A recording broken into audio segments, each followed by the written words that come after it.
मुंबईच्या 7 रस्ता इथं दुकानाला भीषण आग लागली आहे। मुसा हाऊसला भीषण आग लागलेली आहे। अग्निशमन दलाची गाडी घटनास्थळी पोहोचलेली आहे।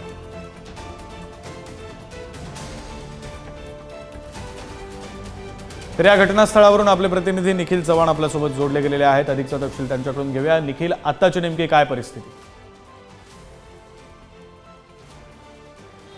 नक्की विक्रांत, आपण 7 रस्ता येथील मुसा हाऊस या ठिकाणी आहोत। या ठिकाणी काही वेळापूर्वी 15-20 मिनिटापूर्वी जी आग आहे ती लागण्याची घटना आहे ती घडलेली होती। मुसा हाऊसच्या तळमजल्याला एसीचं दुकान आहे, जे एसी ज्या ठिकाणी रिपेअर केले जातात त्याला ही जी आग लागल्याच्या नंतर ही आग आहे ती वाढत चाललेली होती। आपण पाहिलं तर खाली आहे ते ह्या ठिकाणी फायर ब्रिगेडला पोहोचलेले आहेत।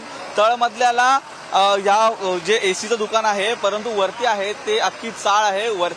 वरच्या फ्लोअरला आहे ते नागरिक देखील राहतात आणि हा जो काळा धूर आहे तो संपूर्णपणे आता परिसरामध्ये पसरला आहे आणि या बिल्डिंगचं देखील या काळ्या धुरामध्ये नागरिकांना आता बाहेर काढण्यात आहे ते आलेलं आहे। आपण पाहिलं ह्या आगीवरती नियंत्रण मिळवण्याचं काम अग्निशमन दलाकडून युद्धपातळीवरती सुरू आहे। स्थानिक प्रशासन, स्थानिक पोलीस या ठिकाणी आलेले असून त्यांच्या माध्यमातून देखील या संपूर्णपणे घटनेवरती नियंत्रण मिळवण्याचं जे काम आहे ते सुरू आहे। आपण पाहिलं घटनास्थळी लागलीच ही नाही, खरं निखिल, या दृश्यांमध्ये पाहता येतंय खरं तर ही आग भीषण असावी आणि तुम्ही म्हणताय त्याप्रमाणे नागरी वस्तीचा तो भाग आहे, त्यामुळे सुदैवानं कोणती दुर्घटना घडली नसावी।